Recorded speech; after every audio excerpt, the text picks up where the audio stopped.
Hello, and thank you for joining us for the Heart and Soul podcast. Today is a really awesome day because I get to interview an amazing person, Mariah. She's not only this amazing friend, but she's a daughter, a sister, a mother, a wife, a multi-business owner, my business partner, and one of my dearest and best friends. She has done so many things and has so many things to share and is so wise beyond her years. It is an honor to be able to interview you. Welcome to Heart and Soul, the podcast where we empower and inspire women to lead their best lives, harnessing the power of their hearts and souls. We are Mariah And Monique. your hosts and guides on this journey of self-discovery and personal growth. In each episode, we will dive deep into topics that matter most to you, from self-love and confidence to career development, relationships, and everything in between. We believe that every woman has a unique strength and inner wisdom waiting to be unleashed. Join us as we cover insightful heart and soul-centered topics and interview incredible women who've overcome challenges, chased their dreams, and found their true purpose. Through all of this, you will discover practical tips, strategies, and real-life stories to help you navigate life's twists and turns. For whatever season of life you're in, this podcast is your safe space to explore, learn, grow, and possibly even laugh and cry with us. So grab your headphones, maybe your favorite drink, and we'll embark on this transformative journey together. With heart, I'm Mariah. And with soul, I'm Monique. Well, hello there. Hi. Hi. So, are you ready to be interviewed by me for our podcast? Heck yeah. Let's Good. do it. Okay, awesome. Sure. Thank I'm you. an open book. Thank you for being willing to be interviewed. So, a really interesting question that I wanted to ask you is what motivates you to wake up in the morning? Ooh, that's a really good one. Right? It just was like boom. Oh, I feel like that's loaded with you knowing that I am not a morning person. I am most motivated when I've had something I'm really looking forward to and it's happening. And thankfully, I pack my life full of those moments. Aw. Because otherwise, I just stay in bed with my dogs, my husband. It's like just really tempting. But I just like so excited about all the things in life that I get to do, that I've Yes. allowed myself to be part of an experience. And like, I mean, I'm just like really into all the things on my plate. And partly that's because I've weeded out the things I'm not into, Right. which is hard work. Yes. But if it doesn't get me out of bed in the morning, like maybe I should rethink doing it at all. Right. You know, maybe that's something to consider cutting. So it's really like the just excitement of the day ahead. And I'm also just really driven to commitments that I make. And so I'm like one foot in front of the next. It's what you got to do. Like when I have to get up to go work a long wedding day, Yeah. like I go into auto mode. Yeah. Like it's just like this is the way this goes. Like I up and at it, and it's kind of amazing how I can turn that off and on. Yeah. But yeah, like I just have really cool things that I do every day. Yes, so you that's do. what gets me out of bed. Otherwise, I'm not into it. Otherwise, bed seems really nice. Yeah, Right. I'll stay there. So with that, like talking about the thing that gets you up during the day, like what is like the thing that brings you joy or your perfect day, right? Like what would be the thing if you could do it all day, you know? Yeah. Mine might be eating ice cream. I don't know. Oh my gosh, like I feel like, I mean, this is a similar answer, but I have a lot of perfect days, a lot of places and things that I could really enjoy doing, but it kind of more than anything just comes down to the people that I'm with. Yeah. I'm an extrovert who really enjoys my people and the energy of other people. And so my ideal day is going to involve somebody I love. Yes. My best friends, my mom, my kids, my husband. I don't spend a ton of time alone, although as I'm getting older, enjoying more and more alone time. That's just been an interesting development. So yeah, I mean, a great day for me would be hopping in my little red Corvette, which is what happened this morning. Similar to today. Yeah. Picking up my mom, going to TJ Maxx, eating some good food, drinking some coffee, grabbing my girls after school. We'll have to switch cars so that we can take more bodies. Just spending time with them, like whatever they want to do, like that makes me happy. Going out to drinks with my husband to close out the night, like just being with people that I love, like whatever we're doing is really where I want to be. When I'm with you, like we have so much fun shopping, going to the spa, eating, drinking, and more than anything, planning out our business. I know, like, right? Yes. There's so much joy that comes out of like creative planning and the work that we're going to do together that totally lights me up. So yeah, like I'm pretty easily pleased, although maybe my husband would disagree. I have specific ways I want things to go. But yeah, I really enjoy life. That's awesome. You have a great life. And your family is amazing, and your teams that you've built. Oh my gosh, I didn't even mention them. Like just coming to work, like I've created an ideal environment where being in meetings with my team all day is a really joyful day. Right. So. It's like it doesn't feel like work. Right? Yeah, basically. That's ideal. I mean, that's been working a long time at making it not feel like work. Yeah, awesome. So the thing that inspires you the most in your life, right? Because I feel like when we've done a lot of things in our lives, I've noticed this with myself. And you're like, oh, you know, when you're really goal oriented, you're like, well, when I get this and blah, blah, blah. But the further along you get in life, you've done a lot of different things. Yeah. So for me now, it's more about what is inspiring me. Like, what is the thing that just like makes me feel like, oh, that's so cool, right? Yeah. Yeah. I think there's two things for me. One is I love to learn. So learning something new is inspiring. I have like such a list that if I ever have free time, I'm like, I want to learn how to crochet. I want to learn how to make every type of frosting that's possible that I've heard about on the British baking show. Like whatever it is, like I look forward to just like applying myself to that and learning it. So that's just constantly inspiring me because if there's a challenge or something new, like I'm down to learn how to do it. During the pandemic, I was just looking for things to do and learn. And I'm like, I'm going to learn how to tile a backsplash. Like that fired me up for a few days. So I love adding those skills. And I think that's what inspires me. And recently, I mean, travel for sure inspires me. And the last few trips that I've taken have been to places such as Rome and Barcelona that are far older than anything I've, ever see at home. And I'm just so inspired by structures and cultures that have stood the test of time, ancient time. Yes. And like how they've been adapted over time and continue to be in use and of service. And like, it just lights me up. So I'm also in the middle of an old building rehab, so it probably tracks. But I'm just like, oh my God, it's so much bigger than us. Like this is just the history goes so far beyond what we live like each and every day that I have such respect and inspiration from like the people that built something or that worked their entire life on a cathedral that they would never see finished. Right. Blows my mind. I know, to have the foresight. Yeah. That I have to just say like, okay, like it's okay to not see an end to this. Like it doesn't mean you shouldn't keep working on it. Yeah, actually, because we talked about this in one of our groups, perfectionism, right? Where the end sometimes is never good enough. What if there was like, what do you call it? The infinite game. Right. Like, there's no end. Right. And that is so true.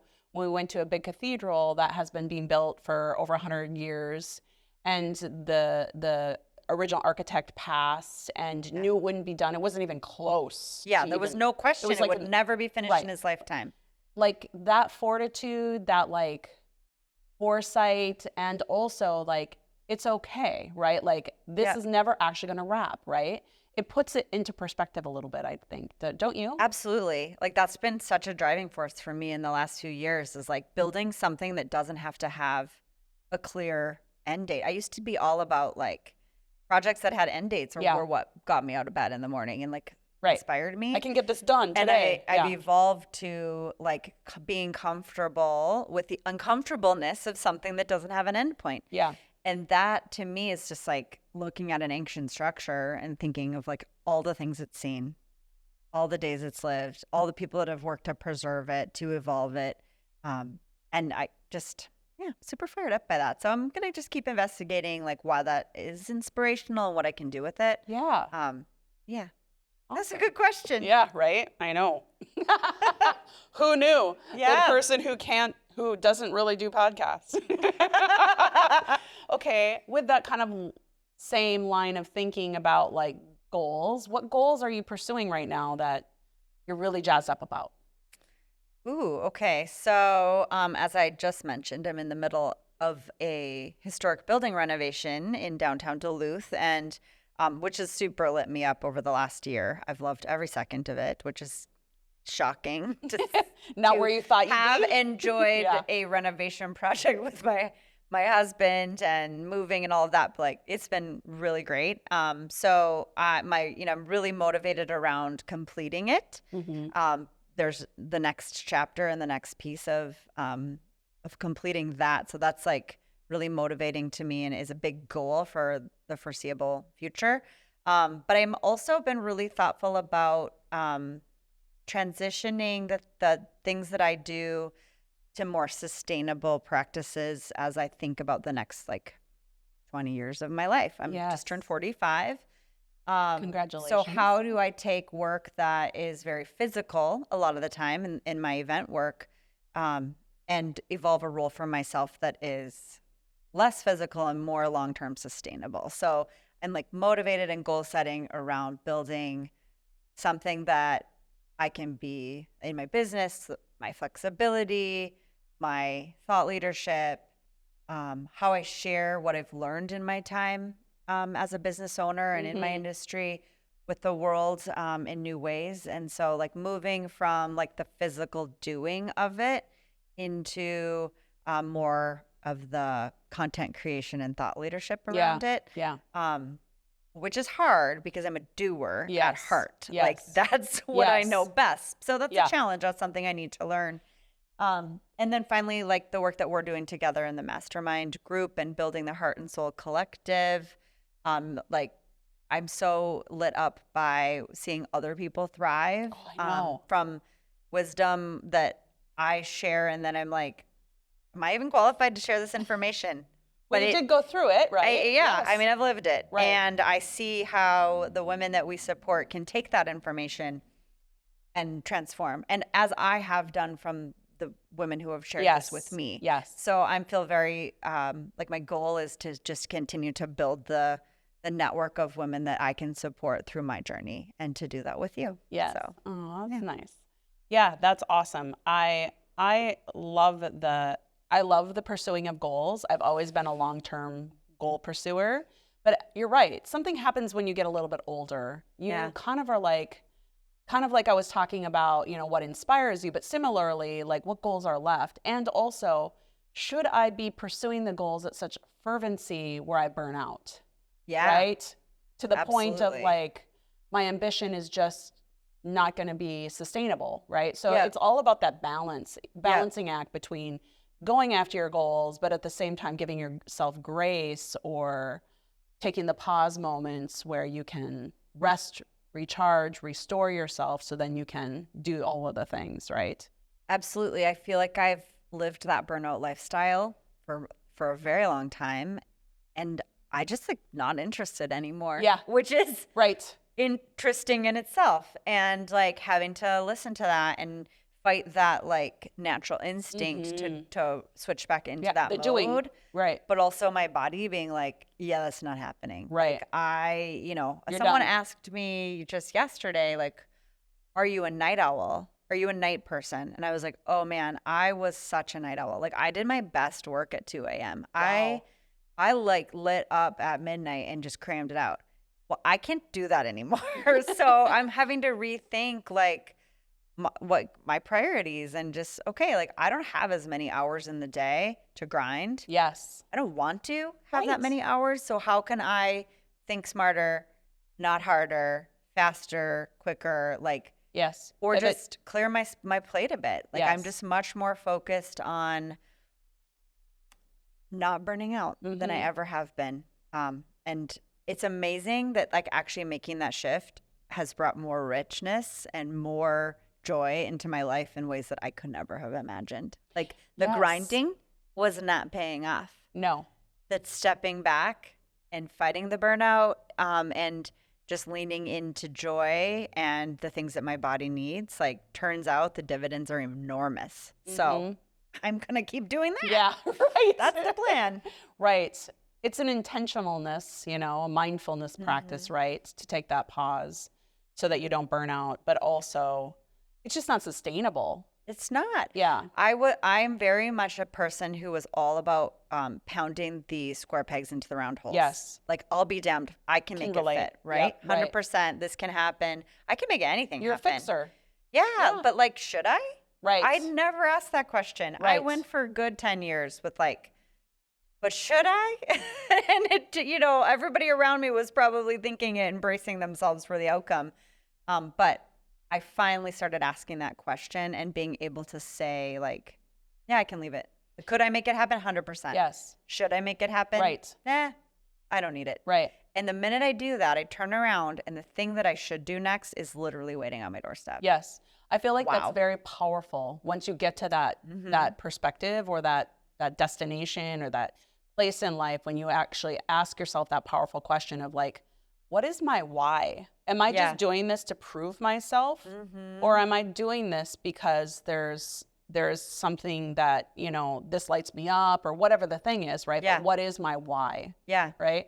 Until we ask ourselves our why, we can waste just so much time, money, resources, whatever, Yeah. on pursuing things that maybe just are not in alignment with us.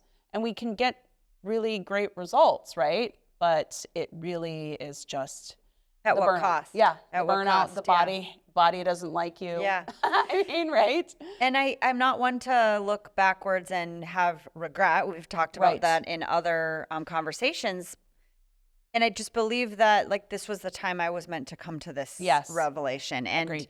would it have been great to have realized it earlier in life? Sure, but it just like wasn't my journey. So, but the more we share with others that there is a different path, a path that is more sustainable, is less prone to burnout. I think about it with my team and my work, like how can I help them avoid mistakes that I made along the way? How can I watch out for them and provide opportunities and, you know, workplace practices that are more sustainable? And I hope that I do that as a boss. I really try hard to focus on, you know, just creating an environment where we're not going to kill ourselves, like with our work.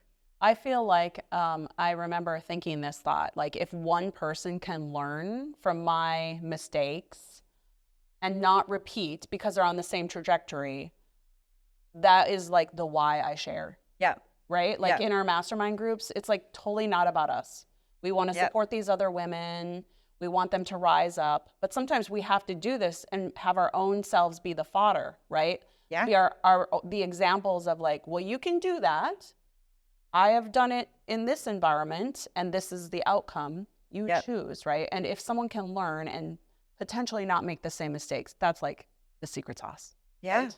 And more than anything, it's my daughters. Like I want to teach them to use what they've witnessed as my children and watching this whole thing growing up with it and help them to, you know, just forge a even less bumpy path than I had, which let's be honest, not been that bumpy compared to others. So they're like the number one why that I have in terms of why I shifted the way that I was operating. You know, it was really all about them and wanting to be more present in their lives and there for them.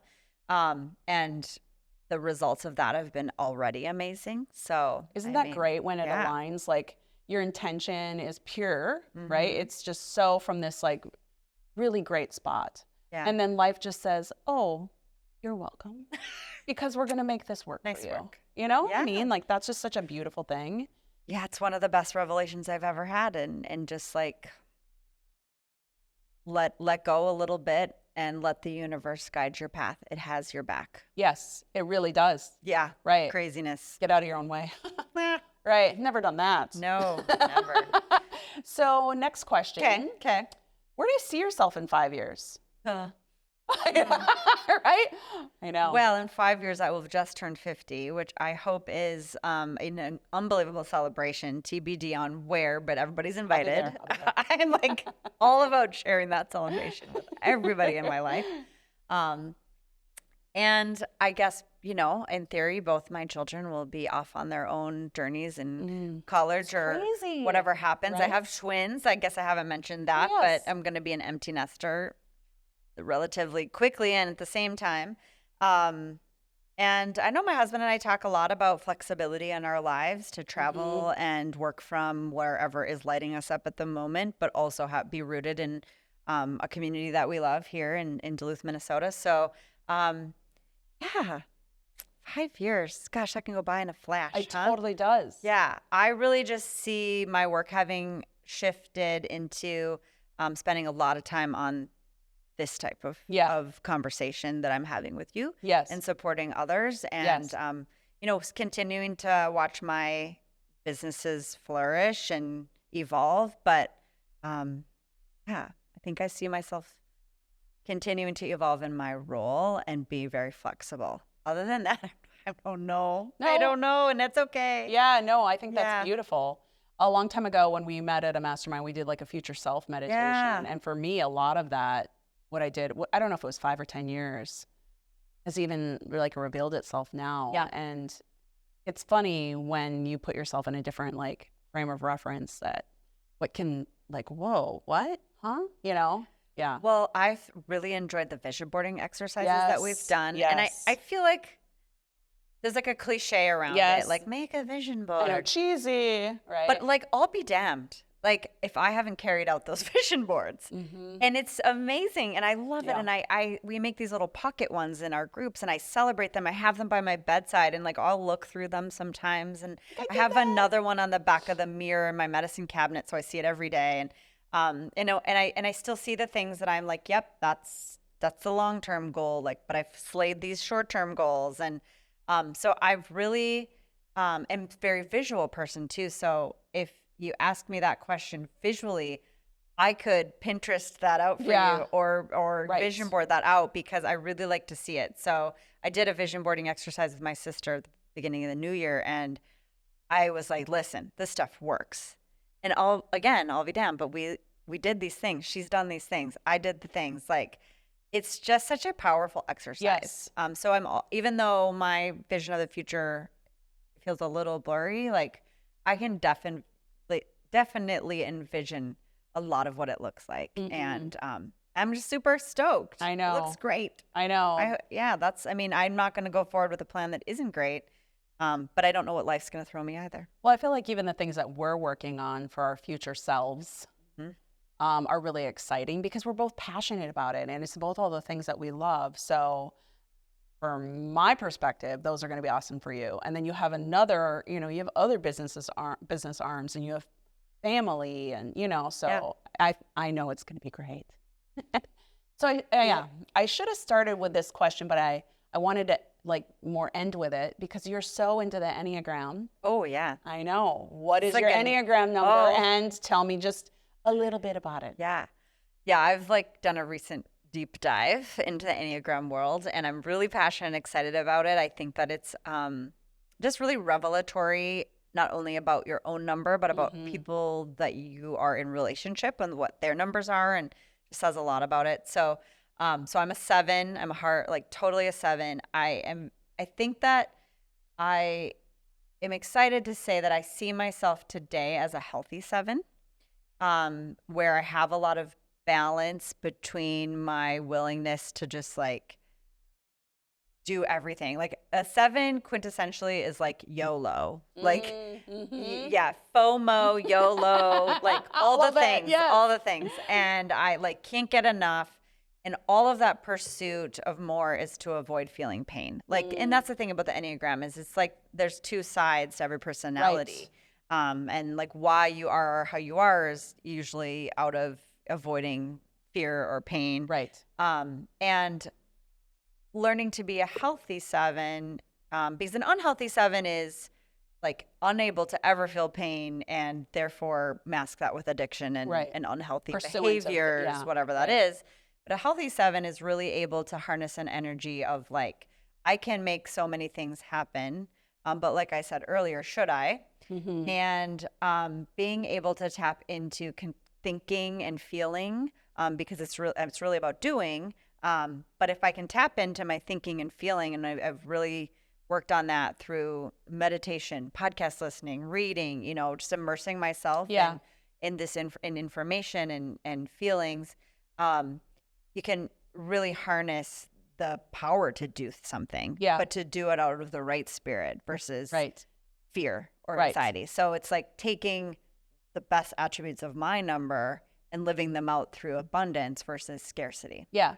So really the Enneagram, you've used it as a tool to learn more about yourself so that you can, I feel like sometimes we just are programmed to do the things, right? Yeah. Like we talked about, took however long for both of us to kind of be like, why am I just doing? What's my why, right? Yeah.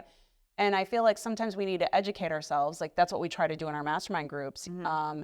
We try to educate people so that like maybe they'll take a pause when they're just on autopilot Yeah. and be like, what did I just do that? Yeah. And is this out of fear, like the Mm-hmm. darker side, or is it the lighter side of this is for the better of the good or whatever, right? And the Enneagram really is like why you're programmed the way you're programmed. Yeah. Which is rooted in both your just like DNA, the way you were raised, things that happened to you along the way. Like everybody kind of comes programmed from birth based on a set of, DNA. Right. And then that evolves based on the life that you live. Right. But with that, like how can you take the way you're programmed in relationship with others and have really positive things or avoid negative things? Right. Like, or feel, just the whole range of emotions and thoughts and experiences. So it's been really eye-opening for myself, and I've been sharing it recently with others in really cool ways. And so I'm excited to dive more into that with our groups because I feel for me it's the personality test that most blends heart and soul. It's Yes. not just like Logic. how do you take a test? Yes, Right? yes. Like it's like how are you in relationship with yourself and with others? So Yeah. and one thing I thought was really interesting about 7s when I was reading and listening about it that I like totally align with is that the hardest thing for people in relationship with a healthy 7 is that an unhealthy 7 is a really good time. Like How is that hard? really by the freaking way? fun. I mean, Like right? no stop, like no nose. And I am definitely really fun when I'm that person. But it's You're fun not anyway. I know, but like it's not fun to have to say no or Yeah, to put right. boundaries or limits. Got And it. so a lot of the times the people in your life are used to that person. Like they're used to the person who's like, there's no boundaries. There's Right. like, it's We're all doing fun. all of it. We're doing all the Right. things all the time. It's gonna be so much fun. And I generally am that person. Yeah. But in order to get to the healthy side, I have had to put boundaries in place. Yeah. Like for myself, for my family, at work, like all over. Well, that's not that fun. And it can be hard in relationships to feel like someone's changed because they've had to make these adjustments. And so it was really like explained something that I was already feeling and seeing Inside. Yeah. but also allowed me to back it up with like, no, I am doing this. Like, it's not just going to be fun time all the time. I need to do this in order to be healthy, but being healthy will then help me get back to that person. Yes. And be able to say yes and do all the things and be that good time that the people that love me And also really not- enjoy. Yes, but also not just like do it to your own detriment, right? Yeah. Because I mean, when they think about it, it's like, well, yeah, you don't want me to be unhealthy. No. So here's the things that I need to do to go away from that. That's the type of knowledge and information from the Enneagram that I think is really applicable and useful in life. And so there's a couple of books that I've been reading from Suzanne Stabile that we can link in the show notes. Listening to them is awesome, and sharing them with your partner and your family, like there's just a lot of great conversation that has come out of it. So we'll talk more in future episodes, I'm sure. But Yes. I'm glad that you asked me that. Thanks. I know, because you're You so kind of knew I was into it. So the Yeah. last question Okay, kind okay. of is similar to like your last question, and that when you interviewed me, Yeah. kind of. It has to do with travel. I mean, right? Naturally. But where is your favorite place that you have traveled? Oh, God. I know, That's right? so That's like hard. saying like, who's your favorite kid? Yeah, right. Well, there's some, it's always related to the specific experience that I had there. Yes. And for sure, like the place that has my heart is Paris. Not surprising, it has a lot of people's hearts, but I Yeah. spent almost a year of my life living there. Okay. So going back there is just like feels so familiar in so many ways, and yet every corner is something new as well. And there's just like a lot of my life that is continues to be aligned with France in general. My daughter is currently living there, studying Yes. abroad as a high schooler. We've had a foreign exchange student from there. So that feels like the most like home other than home. Well, then also Washington, D.C., which was home for a long time. Love it there too. So many of like dear friends are still there. But I've had some like really phenomenal life experiences if I think back to Kauai in Hawaii. Oh God, it's just gorgeous like the there. natural beauty. Oh, I know. So amazing. I would just like, can't get that out of my head. Yeah. And Alaska, Homer, Alaska. Oh, I got to go to Alaska. Just didn't realize it would hit me the way it did. Really? Super cool. But I was also there at a time when like I needed what it had to offer. Yes. I needed my spirit animals, the eagles, to come and like help Aw. me at that moment. And oh my, where did they show up? Like seriously cool. So yeah, I could go on about favorite places. But I know. yeah, that's a highlight. And like you just can't wait to keep adding more. And again, building those memories, not just to go and hustle and see the things and check them off the list, but to just to be in experience with others in beautiful places that you just think, holy crap, like how did this happen? Did the world make Yes. this? Like, Well, and I don't know about you, but I notice when I do go to a different location, each place has a vibe, right? an energy. Right, an energy, exactly. It has this like feeling that you can't help. It's palpable. You can't help when your body lands there to just be like, I'm in this thing. Yeah. And I feel these things because it's the thing. You know what I mean, right? I mean, the way you feel in Rome, the way you feel in Barcelona, Paris, like each of those cities, or in the countryside or wherever, Alaska, Iceland, like places I've recently been, like, yeah, there's an energetic vibe there, and you just know it when you know that it aligns with yourself, and it's addicting. YOLO. Trouble, maybe. Well, thank you very much for answering my questions. You did phenomenal. Oh, thanks. You made it easy. These are good. These are questions I could go on about all day. Okay, so I think with that, we'll sign off. Thank you so much for joining us for the Heart and Soul podcast. We are honored that you listened to us today. And I'm so happy that I was able to interview my friend Mariah McKechnie. Please check us out and check her out. You can check us out at heartandsoulmastermind.com, her at northandspecialevents.com, and mariahmckechnie.com. Thank you once again. And with heart, I'm Mariah. and with soul, I'm Monique. We'll see you in the next one.